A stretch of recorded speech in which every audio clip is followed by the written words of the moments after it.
r/confessions. Sit back, relax and enjoy this video. I was just trying to brag on my kids, but I could immediately tell it hit my wife hard.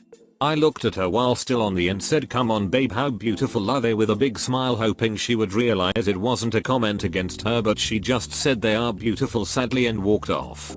I finished my conversation with directive and tried to talk to my wife, but she was upset with me, so I decided to sleep on it and see how she felt in the morning. I woke up the next morning to her breathing heavily. I thought she was having a bad dream. I waited a few minutes and she didn't stop. So I rolled over to snuggle with her, and that's when I laid my leg in urine. I put my head down to feel it and there was a large puddle. I jumped out of bed saying no no no no no as I ran around to her side of the bed.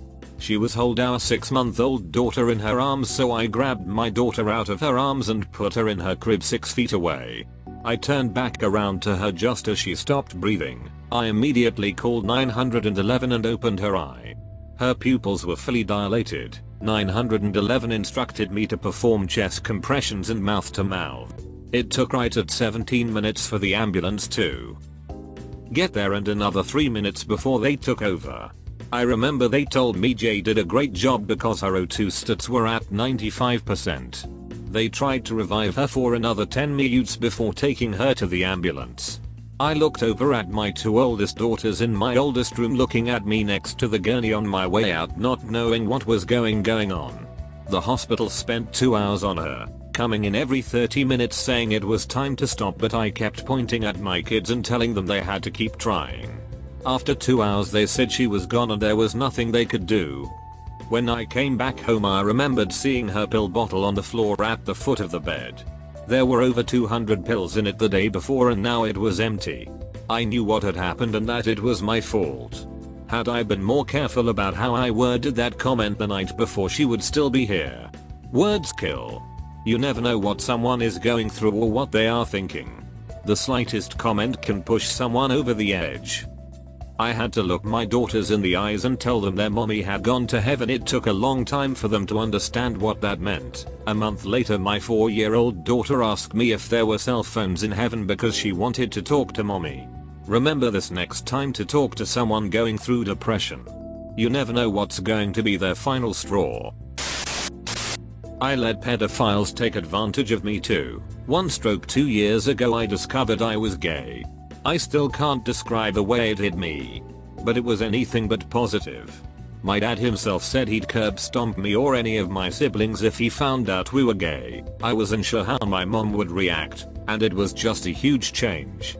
To make matters worse, I didn't know a single other gay person I could turn to for help or advice. Then I thought of something. Omegle. I could go to Omegle, put one of my interests as gay and talk to other gay people. Simple, right? I got on Omegle a couple weeks after my realization. I put my one and only interest as gay before finding a conversation. A couple bots later I find a real person, who immediately asked my name, age and where I'm from. This pattern repeated, and a lot of people disconnected right when I answered. Probably due to my age at the time, 13. But, eventually someone didn't disconnect. A man. Who was over 20 but under 30. I had a gut feeling that I should disconnect, but my naive and innocent mind thought what could go wrong? We talk a little bit, when he then asks me for my kick. I didn't have an account, so I told him to give me a minute. I downloaded the app on my phone, created an account, and gave him my username. He hits me up and I notice how he changes. He seemed more flirty now instead of casual. He asked me which town I was from. I told him. My real name. I told him my first. And then he asked if he could see me. I took a picture and sent it. "You're so beautiful," he told me. I've never felt more special in my entire life. Another human telling me how beautiful I am. The dopamine rush I got was insane. We talk for a while longer when he suddenly sends a pee-pee pic. I wasn't sure how to react. But then he asked for one back. I knew deep down I shouldn't do it. But I did, and sent it. Soon he was asking more. Ass pics, belly pics, chest pics.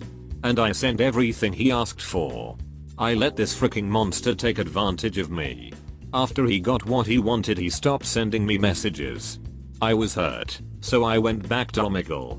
I would find another pedo who was interested in my body, and I'd send pics just to get compliments because they made me feel good. I never regretted anything more in my life. The pics I sent, the things I said, the things I did for these sick freaks. Now I feel worthless. Genuinely worthless. Out there people have nude photos of me, people I don't even know. And I have to live with that burden for the rest of my life. Sometimes I want to just slice my wrists or plummet off a tall building to end it all, but I can never bring myself to do it. Now that I'm in high school, I wish to start over, have a clean slate and be a totally different person than I was before. But as much as I want to forget, I just can't. Let this be a little sour as well as a confession. If you're underage and talking to an older person, stop it. They don't care about it.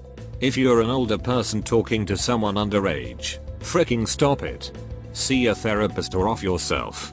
No one deserves to feel how I feel every day. No one deserves to experience what I experienced. I hate my brother and resent my parents. Imagine living at home at 27 going on 28 years old, rent-free, unemployed, unable to hold even the simplest of jobs for more than a day, while at the same time being an obese, opinionated conspiracy theorist with a snarky attitude that is completely unwarranted despite the situation. Imagine thinking that your parents are still going to be caring for you well into their 60s with no repercussions whatsoever, with no hope of being employed and a group home situation looking more and more likely. Such is the story of my brother. It's worth mentioning that my brother has high-functioning autism, Asperger's syndrome to be specific, but even so he has the potential to be better and to blend in with society. He simply chooses not to, because that would require too much work. Some of you may have heard of Christian Weston Chandler, and those of you who have know just how bad it gets with him. My brother likes to use CWC as a template to essentially say, see, I'm not as bad as him, to my family. Ironically, he becomes more and more like him on a daily basis. The only difference between the two is that I don't believe my parents are super neglectful as CWCs were.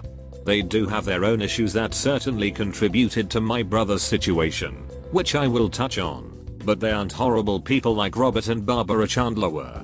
Now I love my parents, I always have and I always will, but as the years go on and I spend more time with my family, I become less and less forgiving. I'm also starting to lose respect for them. They are in part responsible for the 28-year-old monster who torments them on a daily basis. Their spoiling of him and their unwillingness and inability to properly discipline and hold accountability has resulted in a spoiled brat who is reliant on his parents well into his adult life. A spoiled brat who is smart enough to know that said parents will not hold him accountable besides yelling at him for a few minutes. He also knows that they won't throw him out, so he continues his torment of them, of which he has admitted to us is purely sadistic in nature. I said I'm losing respect for my parents, and it pains to say it, but I am. My brother is abusive towards them verbally, and sometimes he even strikes them. Now 5 years ago, if my brother struck, my father would have taken the belt to him. Now he just sits there and cries while my brother continues to verbally abuse him, all while begging me not to retaliate. They say they've been working really hard to get him into an assisted living situation, but they've been working really hard for about 3 years now. I suspect that they're not really working at all. They claim that he was rejected by Social Security because he was too smart, but they conveniently forgot that he was diagnosed with bipolar disorder, which is an automatic qualifier for SSI. They are actively suffering, but they choose to. They would say that it's love, but it's not, it's tolerance. Tolerance of a malignant human being who will not change. They tell me to just tolerate it, but I refuse to. I'm seriously considering adding more student debt to my name and go to grad school just to get away from them. I don't want to be around my family as long as he is living there. I'm a different person at school. Happy, more relaxed and driven. At home I'm just depressed and unmotivated all the time, and I don't get out of bed until 5 PM on most days. If I do get a graduate degree, and he's still at home, At 30 no less, I'm going to force my parents to sit down and have a very serious talk with them about him getting the frick out of the house. Although I don't know if I should even bother, it's not like they'll listen. I genuinely hate him.